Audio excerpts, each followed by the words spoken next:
O ministro, ele é um mordomo fiel. A ideia de alguém que administra, uma espécie de gerente, alguém que é responsável por cuidar algo que não é dele, mas que tem responsabilidade na sua administração. A outra ilustração que ele vai usar, que o ministro é uma espécie de espetáculo para o mundo, um teatro. Sabe aquela coisa do Coliseu, quando tinha os gladiadores, né? Que eram colocados ali para dar espetáculo, mas não deixava de ser um espetáculo de morte, porque alguém morria e o povo aplaudia. A ideia que o apóstolo Paulo está dizendo que o ministério é uma espécie de espetáculo para o mundo, onde há um preço duro a ser pago para seguir Jesus. E a terceira imagem, que é uma imagem fantástica, que nós vamos falar no próximo domingo, é a ideia de que o ministro, ele também é um pai espiritual. Ele exerce uma função paternal. Nós vamos falar dessas imagens, vamos falar de uma delas só hoje, que é a ideia do mordomo. 1 Pedro capítulo 4, versículo 10, diz que nós todos crentes somos administradores, mordomos das coisas de Deus. Aqui ele vai voltar a falar a respeito dessa mordomia. Então quero que você esteja acompanhando do versículo 1 ao 6 de 1 Coríntios capítulo 4. Todos acharam? Eu vou pedir só um pouquinho. Aqui, estava em Romanos. Vamos lá. Que os homens nos considerem como ministros de Cristo e dispenseiros dos ministérios. Além disso, requer-se nos dispenseiros que cada um se ache fiel. Todavia, a mim muito pouco se me dá de ser julgado por vós, ou por algum juízo humano. Nem eu tampouco a mim mesmo me julgo, porque em nada me sinto culpado, mas nem por isso me considero justificado, pois quem me julga é o Senhor. Portanto, nada julgueis antes do tempo, até que o Senhor venha, o qual também trará à luz as coisas ocultas das trevas e manifestará os desígnios dos corações, e então cada um receberá de Deus o louvor. Esse texto é fantástico. E ele precisa ser muito bem entendido para que a gente não distorça algumas colocações que o apóstolo Paulo está colocando aqui. Primeira coisa que eu gostaria de compartilhar com você, das características, o primeiro versículo, as duas palavras extremamente chaves ali no versículo número 1, que eu gostaria até que você grifasse, e se você tivesse uma caneta, um lápis, você pode até guardar essas palavras no seu significado. São duas palavras. Primeiro, a palavra que aparece, portanto, todos se considerem como servos de Cristo, ou como ministro. A melhor tradução deveria ser escravos simples. A palavra grega aqui é uperetes, que significa remador de galhos, que era a ideia de um escravo, o mais baixo dos escravos, que tinha a função de remar. Alguém já viu aquele filme Ben-Hur? Só os antigos devem ter visto, né? Lembra aquele filme bem antigo, Ben-Hur? Ele começa exatamente aquele escravo, né? Ali eles estão remando, né? A ideia do uperete, esta palavra que aparece só aqui em Coríntios, a ideia de ministro, ele é literalmente isso, um escravo simples, o menor de todos eles, que não está no comando do navio, mas está embaixo remando. Esta é a ideia da palavra ministro aqui. Olha que coisa tremenda ali, né? Muito diferente, né, do que de repente hoje a gente pode estar percebendo do que principalmente a mídia, entre aspas, gospel, está pintando a ideia do que é ser um ministro, um pregador, um servo, um pastor, um líder de igreja. né? Hoje, muitos estão colocando a ideia de que o pastor tem que ser um modelo de prosperidade.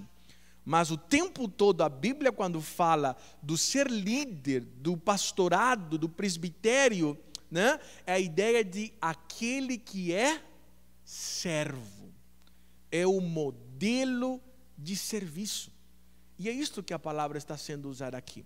A segunda palavra que eu quero que você marque ali na sua Bíblia é a palavra encarregado, na versão NVI, que diz como servo de Cristo, encarregado dos ministérios de Deus. Outras versões dizem dispenseiros e ministros, né? A palavra grega aqui é oikonomos, que é a nossa tradução para a palavra mordomo, né? É a tradução literal de mordomo, aquele administrador, dirigente de uma casa, que frequentemente é um escravo, mas que ele é responsável por administrar esta casa. Lembra-se da figura de José na casa de Potifar? Ele era o maioral, ele era escravo, mas sobre ele estava o cuidado de toda a casa de Potifar. Esta é a ideia desta palavra de mordomia. Então, o que o texto está dizendo aqui, olha, por que esta palavra o apóstolo Paulo está escolhendo propositadamente? Porque lembram-se que a ideia das brigas e das contendas na igreja é porque a igreja estava querendo que os líderes espirituais fossem como os líderes da praça pública, dos filósofos, os homens que eram considerados muito sábios e inteligentes, né? E queriam uma espécie de tratamento como se fosse a questão do mundo. Estavam, na verdade, tendo um culto à personalidade, à pessoa, à liderança, né? E essa postura, de certa forma, eles estavam cobrando, esperando e até mesmo questionando o apóstolo Paulo dentro dessa postura. Então, quando o apóstolo Paulo começa a falar ilustrações do que é ser ministro, do que é ser um servo de Deus, ele vai usar essa palavra, operetes. É isto que é ser um servo de Deus. Servo de Deus é alguém que Deus chama para remar, para conduzir. Não é uma ideia de grandeza, é uma ideia de ser servo. O pastor Rick Warren, ele disse quando veio no Brasil, que é um pastor de muito sucesso, foi o pastor que fez a oração de posse do primeiro mandato do Barack Obama nos Estados Unidos. Ele diz exatamente isso, nunca esqueci dessa frase. Ele diz assim: o grande problema de pastores que estão nos holofotes é que os holofotes têm a tendência de nos cegar, de fechar os nossos olhos. A luz pode ser tão forte que a gente deixa de ver, de enxergar. E isso é um cuidado. Por quê? Porque ao mesmo tempo que a palavra de Deus vai ensinar que a igreja deve honrar os líderes, como você vai ver daqui a pouco, ao mesmo tempo a palavra está dizendo o líder precisa ser um servo. Quando você está na sua casa como pai ou como mãe, como esposo que lidera a sua família, é servo. É a ideia de que nós temos que remar, nós temos uma responsabilidade, ministrar, não é uma posição de grandeza. Jesus, no último ensinamento, antes da morte, disse para os seus discípulos a lavar os pés dos seus discípulos, dizendo exatamente isso: ser ministro, ser líder, ministrar. A igreja precisa entender que ela foi chamada para servir, não para ser consumidores de culto. Eu não gosto, confesso, quando alguém fala assim, vamos assistir o culto. Eu falo assim, não é assistir, vamos prestar culto. Porque a gente não assiste culto, a gente participa do culto, a gente presta culto, né? E hoje tem uma geração de gente que pensa que é consumidora de culto, sabe? O culto não estava legal hoje, não. Gostei, não. Fala assim, mas o culto era para você mesmo? Não era para Deus? Porque eu aprendi que o culto é para Deus, não é para você. E quando eu louvo Deus, eu sou edificado, mas o alvo não sou eu. Não é igreja o culto. Né? O pastor Paulo, falo assim, nós temos gostos tão diferentes que eu falo assim, se o povo soubesse que a gente fizesse um culto do jeito que a gente gosta, não seria desse jeito que nós pensamos. Né? O pastor Paulo já seria bem clássico, né, tranquilo, e eu já seria bem meio mais animado, sabe? Mas isso tem a ver comigo, não tem a ver. Eu falei assim, não tem a ver com... O culto não é para gente, o culto tem que ser algo sensível, que louve ao Senhor, é isso que é a coisa mais importante. Servir ao Senhor. A igreja não pode perder esta noção. Ser ministro, ser um cristão, ser um discípulo de Jesus é alguém que foi chamado para remar, e ele tem um tesouro que foi confiado a ele. O dono quem é? Deus, mas que eu tenho que administrar. Essa é a ideia de ser pai, por exemplo. Os filhos não são meus, eu os consagrei ao Senhor, mas é minha responsabilidade a administração deles. Ou seja, a igreja é de Jesus, mas existem pessoas que são primeiramente responsáveis, que Deus cobra, que Deus exige, que se espera uma boa administração.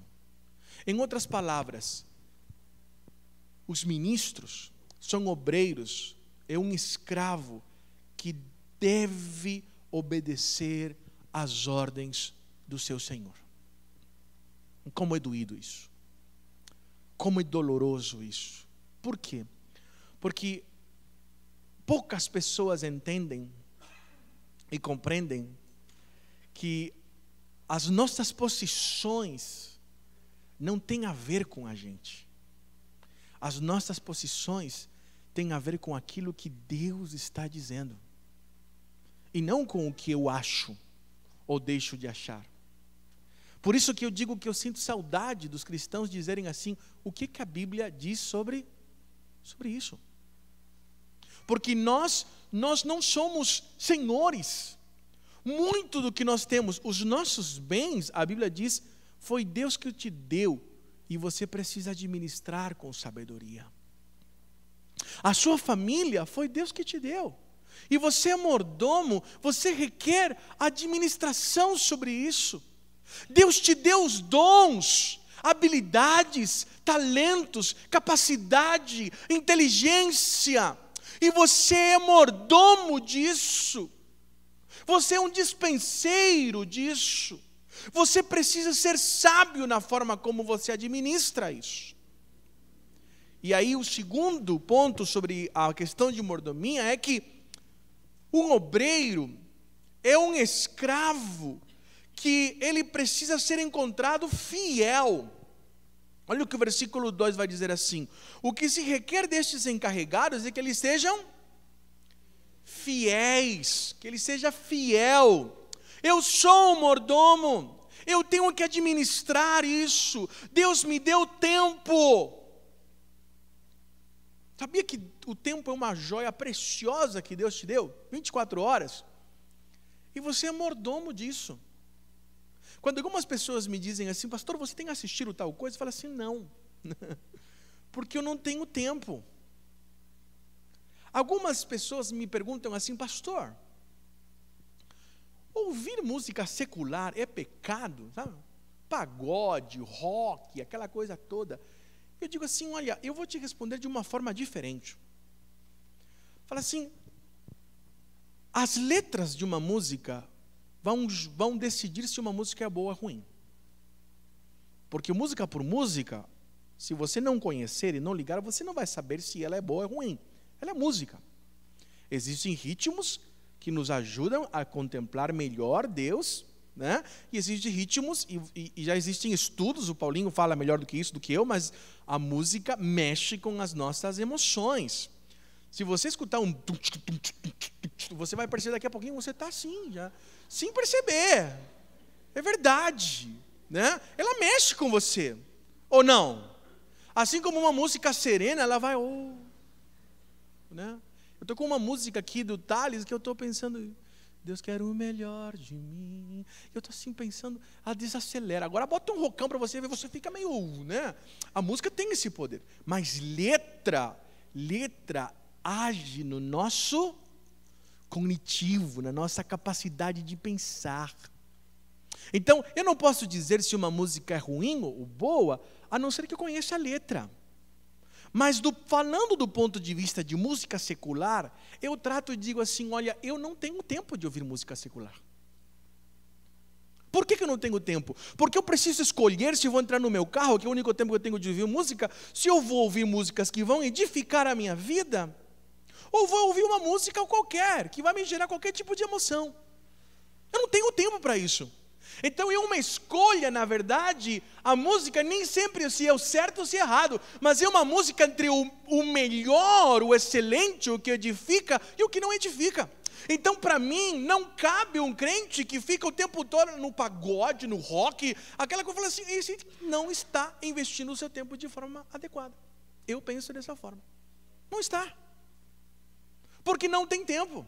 Eu já falei isso no ministério de louvor, para os meninos do louvor, falar assim, a não ser músicos que, por causa da música secular, de técnicas, eles escutam, isso não tem nada a ver contra, eles vão aprendendo técnicas para tocar, faz parte do seu processo de aprendizado, mas não dá tempo. O ministro que canta aqui tem que ouvir, tem que investir, tem que ficar pesquisando, tem que treinar, e não vai dar tempo. Eu não tenho tempo para ficar lendo 50 tons de tinta.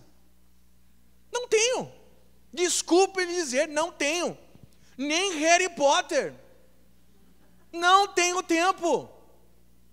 Nem qualquer outro, porque se eu vou ficar gastando 2 meses para ficar lendo, ou 6 meses para ficar lendo a trilogia de 50 tons de cinza, isso é uma porcaria de literatura e de conteúdo, nem se fala ainda, não tenho tempo. Antes de me dizer se é pecado, se não é, eu falo assim, olha o que você está investindo, como você está administrando o seu tempo. Você é mordomo e Deus requer que você seja fiel. Eu não tenho tempo de ficar gastando horas e horas no Facebook. Não tenho tempo de ficar batendo papo, postando uma série de besteiras e bobagens. Não tenho tempo, porque eu vou ficar no Facebook, ou eu vou ler alguma coisa que me edifica, ou eu estou na faculdade, eu vou estudar. Quando eu fico no Facebook, muitas vezes até posso curtir alguma coisa engraçada, nada contra, ou compartilhar alguma coisa divertida, mas é um tempo que eu tenho separado para isso. Não estou sendo extremista, dizer, nossa gente, agora o pastor pegou pesado, não está querendo que ninguém... Não estou falando que você não pode acessar o Facebook, não é isso. Eu estou falando de boa administração. Eu estou falando de coisas que você tem que parar para perceber se você está administrando, porque a Bíblia diz, Deus, você é um servo dele e você precisa ser um bom mordomo dos recursos, do tempo, dos dons, das habilidades. Você precisa administrar a sua vida. Às vezes eu digo assim, eu não estou conseguindo assistir nem jornal mais. Hoje acompanho muito mais as notícias pela internet, que eu acho que é muito mais rápida, pelo menos menos tendenciosa, porque baita de ser notícia tendenciosa. Hoje, cada vez mais você percebe a mídia cada vez mais tendenciosa, tem partido, tem posição, não é neutra, não pense nisso, que é neutra. E a palavra de Deus está dizendo assim, olha, você é mordomo. Você é mordomo. Eu não tenho tempo de assistir novela, por exemplo. Porque eu vou escolher ter uma conversa com meus filhos e passar algumas horas com a minha esposa, ou eu vou assistir novela. Não há. O tipo de lazer que eu vou ter, eu vou precisar escolher. Então, as nossas decisões, nem sempre entre o que é certo e o que é errado. Às vezes é o que é o mais excelente, o que mais edifica, e o que não edifica absolutamente nada. Então, a gente precisa entender, a Bíblia está dizendo, o servo precisa ser encontrado fiel. E o que é fiel? Lembra-se da parábola dos 10 talentos em Mateus 24? Se não estou enganado, Mateus 24, acho que é isso mesmo. Não é Mateus 24, eu acho que é por aí, 21, 22, mas é Mateus. Está lá. Parábola dos talentos. Um recebeu, né? Eu acho que foi 10 e voltou com 20. Outro recebeu 5 e voltou com 10. O que recebeu um disse assim, não, é tão pouquinho que eu tenho, e o Senhor é bravo, e Ele vai cobrar, então eu vou enterrar. Porque quando vier, eu vou dar o meu talento. Quando ele veio, ele deu essa desculpa. O que o Senhor diz assim? Você poderia ter colocado no banco, poderia ter dado juros, poderia ter dado resultado. Amados, não pense que fidelidade não tem a ver com resultados. Tem muita gente que pensa que fidelidade só é intenção. Não é verdade. Fidelidade tem a ver também com resultados. Mas o que fidelidade não tem a ver é que você produza igual aos outros. Isso sim não é. O que tem a ver fidelidade é produzir aquilo que Deus espera de você. Está dando para entender? O que Deus deu para você? Deus chamou você para um ministério. Deus chamou para a visitação. Deus chamou para o consolo. Deus chamou para você dar, para você contribuir. Deus chamou você para a misericórdia. Deus chamou você para a intercessão. Deus chamou você para o planejamento. Deus chamou para você para o desenho. Deus chamou você para o serviço, para a construção. Deus chamou você para o ensino. Deus chamou você para a liderança. Deus chamou você como um homem de influência. Deus chamou você para o quê? É sobre este chamado que você vai prestar contas a Deus. É isso que tem a ver fidelidade. Não é se eu estou produzindo igual ao outro. Não é se o pastor Paulo está fazendo o mesmo trabalho da mesma forma que eu estou fazendo. Isso não vai acontecer, nós somos extremamente diferentes. Mas Deus vai pedir conta para mim e para ele do que Deus nos chamou. Do que Deus nos chamou. Então o obreiro precisa ser encontrado fiel, diz a palavra. Terceira. O obreiro está exposto a julgamento e a prestação de contas. Versículo 3 ao 6, sabe? Diz que existe o julgamento dos homens, e que a gente tem que ter muito cuidado com esse julgamento. Olha o que vai dizer o versículo 3. Pouco me importa ser julgado por vocês ou por qualquer tribunal humano. De fato, nem eu julgo a mim mesmo. Deixa eu esclarecer este versículo. O que o apóstolo Paulo está dizendo não é assim, não estou nem aí para o que os homens estão pensando, não é isso. O que na verdade estava acontecendo é que os gregos, sabe, o pessoal de Coríntios, ali por aquela influência grega, eles diziam que o absoluto do julgamento é a nossa consciência. É como dizer assim, a verdade soberana e a coisa mais importante e o que a gente deve seguir é a nossa consciência. A consciência é o absoluto. Então, lembra aquela coisa da aprovação das pessoas? Era uma igreja que estava mais preocupada com aquela coisa de como o mundo enxergava, daquilo que as pessoas aprovavam, do que propriamente aquilo que Deus estava dizendo. Isso não quer dizer que o apóstolo Paulo está dizendo, não devem ouvir ninguém, e nem muito menos eu devo me examinar. Não é verdade, porque o próprio 1 Coríntios 11, no versículo 29, se não estou enganado, vai dizer, examine-se o homem a si mesmo. E no capítulo 13 também, no capítulo 12 também vai dizer que devemos examinar-nos em tudo e julgar-nos para não ser julgados.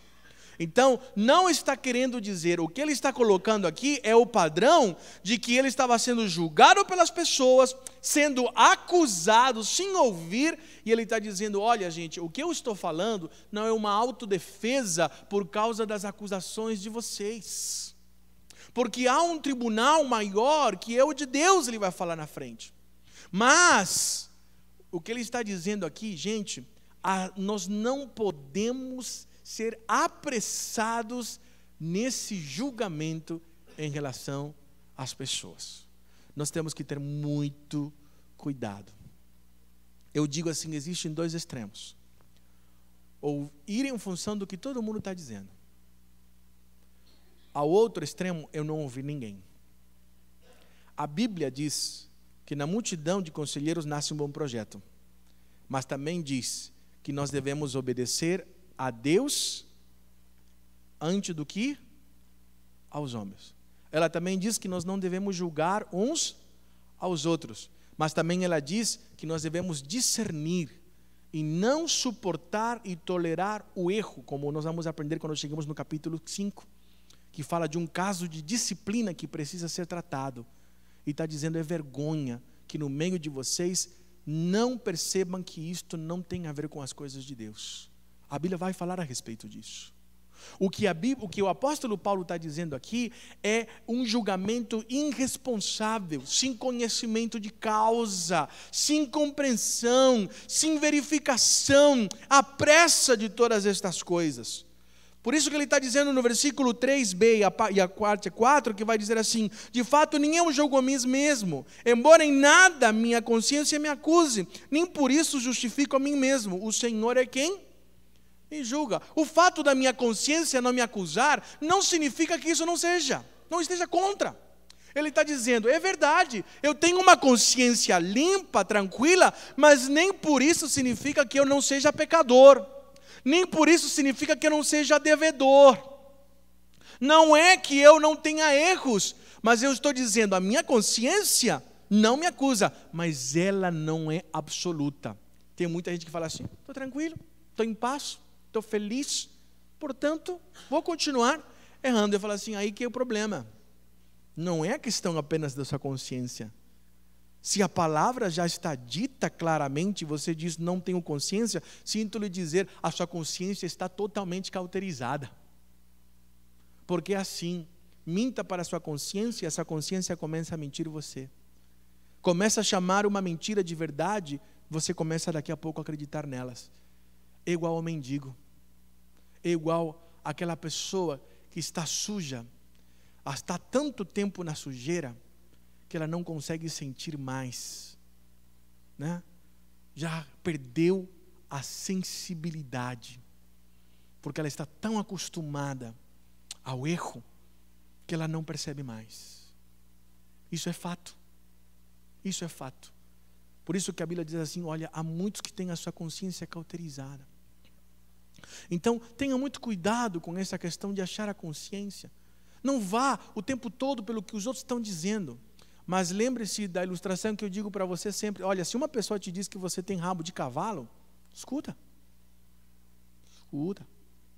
Se duas pessoas dizem que você tem rabo de cavalo, olhe-se no espelho. Olhe no espelho. Mas se 3 pessoas dizem que você tem rabo de cavalo, então compra uma cela, porque é verdade. Deu para entender? Deu para entender? Tem gente que o pai está falando, a mãe está falando, o melhor amigo está falando, as pessoas que amam estão dizendo, mas minha consciência está tranquila. O que o apóstolo está dizendo assim, quem disse que consciência é o absoluto de que você está no caminho certo? Não, ele está dizendo, minha consciência, ela não está me acusando, mas isso não significa que eu não seja pecador. Porque eu sou. Eu não sou justificado dessa forma. Versículo 4 diz assim, a parte B. O Senhor é quem me julga. É o padrão de Deus que eu devo usar. É o padrão de Deus que eu preciso usar. Outra coisa que nós vamos aprender aqui. A igreja precisa ter cuidado para não julgar os ministros apressadamente. E nenhuma pessoa julgar apressadamente. Porque tendemos ao erro. O versículo 5 vai dizer assim, cuidado com julgar no tempo errado. Olha o que vai dizer o versículo 5. Portanto, não julguem nada antes da hora devida, diz a minha versão NVI. Não julguem nada antes da hora devida. Há um tempo. Eu achei muito interessante, né? Eu, nesse movimento todo contra o pastor Marcos Feliciano, foi muito interessante ver até uns crentes, até da nossa igreja mesmo, de outras igrejas que eu tenho, pelo menos com meus amigos no Facebook. Quando começou aquela notícia daquele negócio que ele colocou no Twitter, que na verdade é uma teoria muito difundida que veio dos Estados Unidos, principalmente, acredite se quiser, dos batistas do Sul, que vieram aquela teoria de que os negros eles são amaldiçoados e passaram todo aquele sofrimento por causa de serem descendência do filho que foi amaldiçoado por Noé. É uma teoria, é uma tese, é uma abordagem, como existem muitas teorias, não é do Feliciano, essa é uma teoria antiguíssima, e ele estava defendendo essa teoria. Né? E aí já foi tratado como um racista, pegaram aquilo que a mídia faz e fizeram todo aquele auê com ele. E eu vi um monte de crente assim no início, né, falando, nossa, botando malha, é isso mesmo, tem que sair lá, e aquela coisa toda. Depois ele começou a explicar, aí os crentes disseram assim, não, olha, os gays, o pessoal lá dos ativistas gays, aí ele estava já mudando, sabe? Colocando outra posição, né? E hoje está tendo uma questão tão terrível, e isso eu tenho visto muita gente fazendo isso no Face. Não faça isso, pelo amor de Deus. Existem questões que as pessoas veem uma coisa interessante do Face e compartilham. Quer ver uma coisa que está no processo? Foi dito que John Williams, que é o deputado federal e ativista gay, que ele colocou, o pessoal, muitos crentes postaram aquilo, como se ele tivesse dito alguma coisa assim que... aprovando a pedofilia.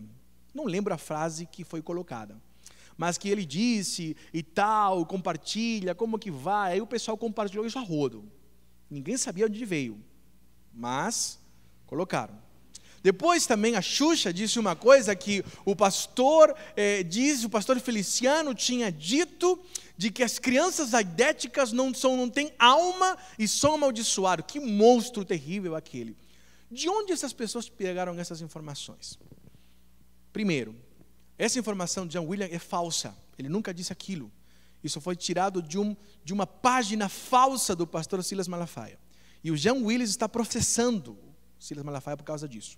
E o Silas Malafaia responde contrariamente, processando o John Williams, acusando ele de ter dito, porque na verdade aquela página não é dele.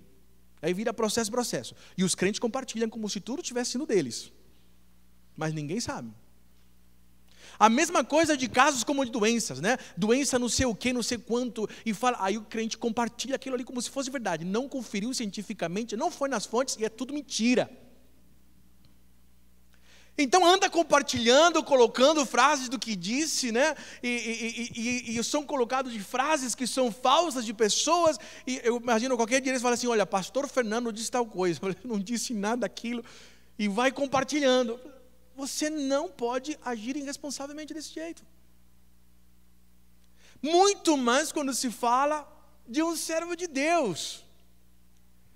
Várias pessoas quiseram que eu me posicionasse e falasse assim, eu nunca ouvi o pastor Marcos Feliciano. Eu discordo da sua teologia, da sua posição em relação à ideia dessa hipótese, dessa teoria de maldição, discordo dela. Assim também como de algumas posições teológicas que ele tem, que eu já ouvi algumas, eu não concordo.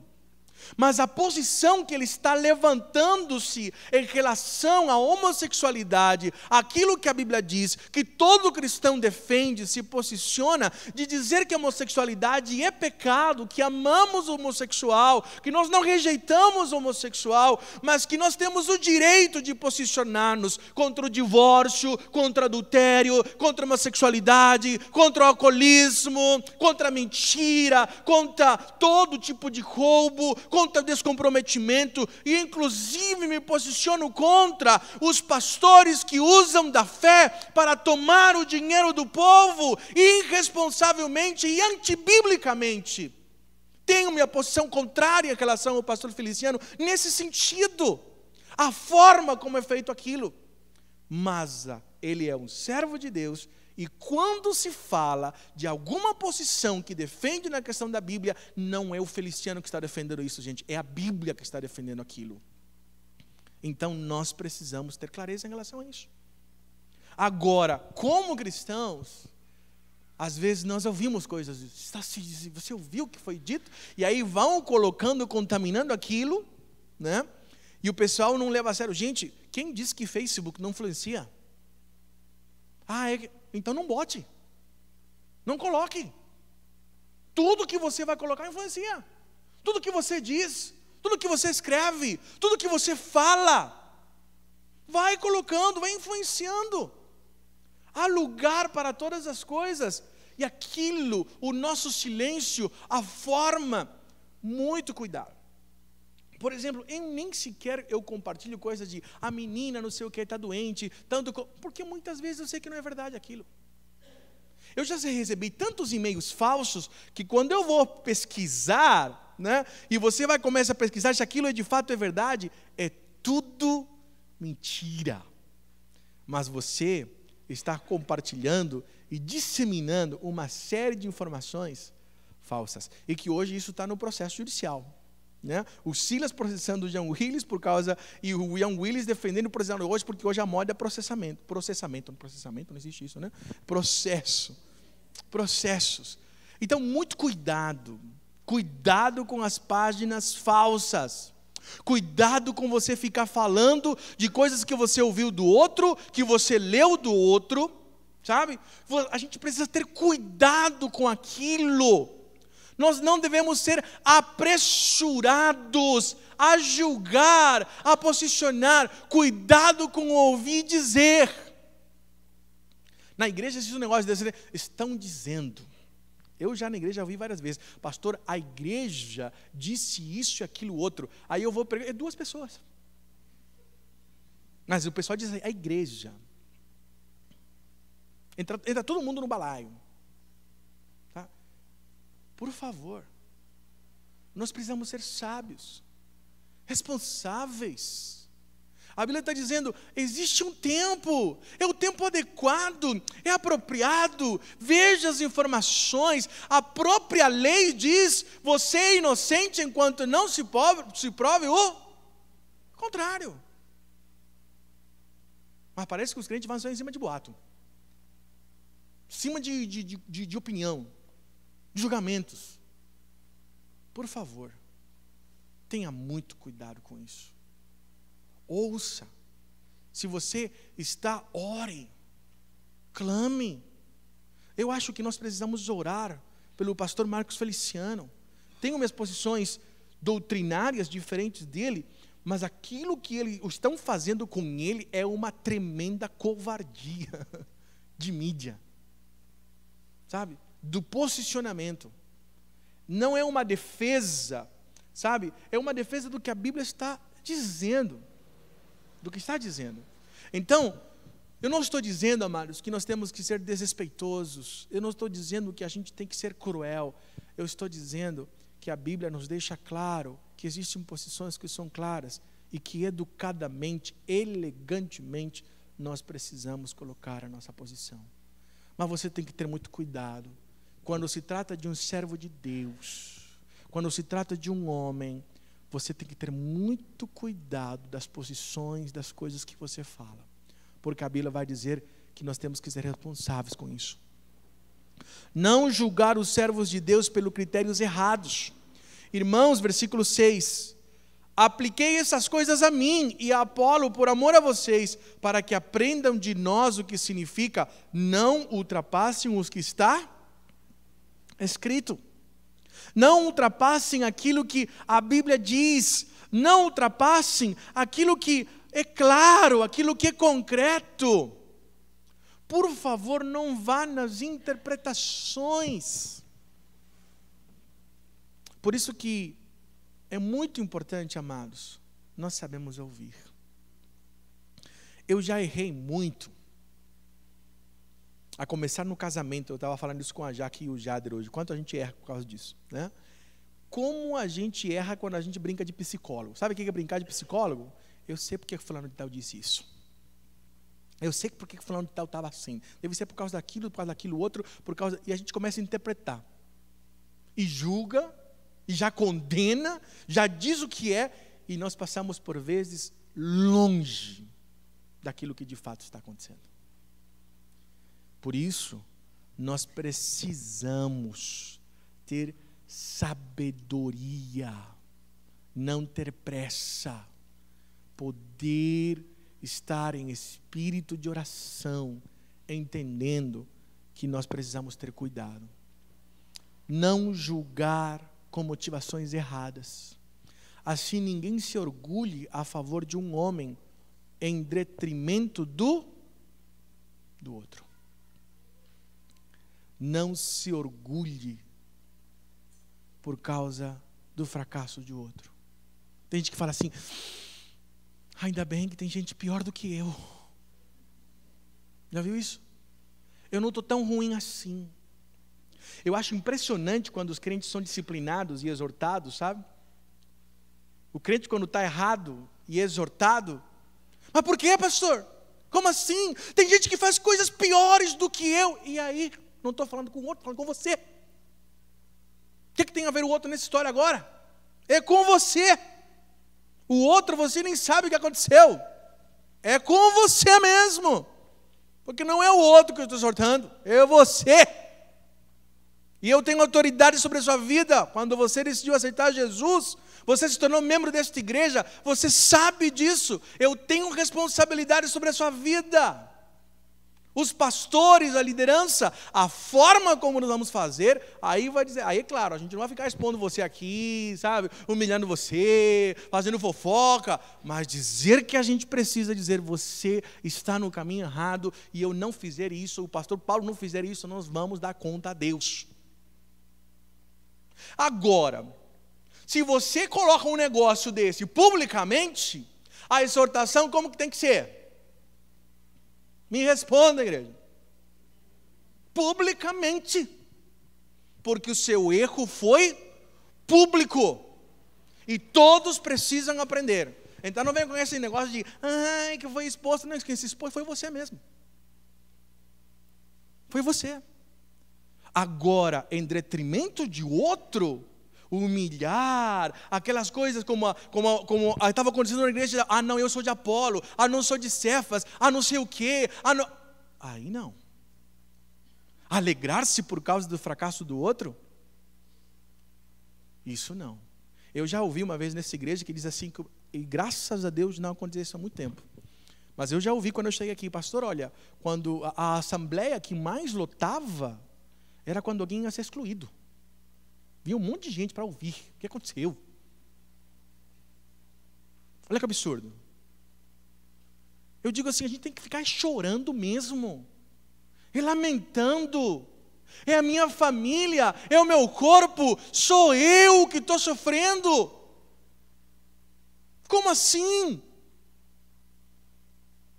Você não pode dizer como pai assim, ai, graças a Deus que não é meu filho.